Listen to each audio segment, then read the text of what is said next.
Nah, itu cara antisipasi kontraksi palsu sama kontraksi asli, dan cara mengatasinya seperti itu ya kalau CC.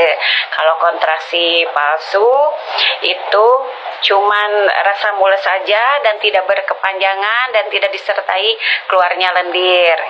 Kalau kontraksi palsu, dan kontraksi asli yang mau melahirkan itu hebatnya rasa mules itu di perut depan, perut bawah, panas di punggung atau di pinggang, disertai keluarnya lendir dan darah, dan juga adanya pembukaan. Buat ibu-ibu belum berpengalaman, jangan panik. Itulah cara-cara antisipasi kontraksi palsu dan kontraksi asli ala Cepitri. Semoga bermanfaat ya dengan obrolannya kontraksi bumil hari ini. Yang belum subscribe, tolong di subscribe, like, comment, and share. Jangan lupa tekan tombol loncengnya, dan jangan lupa diisi di kolom komentar. Semoga bermanfaat ya buat ibu-ibu yang berpengalaman. Dan jangan lupa jangan panik, tenang dan berdoa. Oke, bye-bye.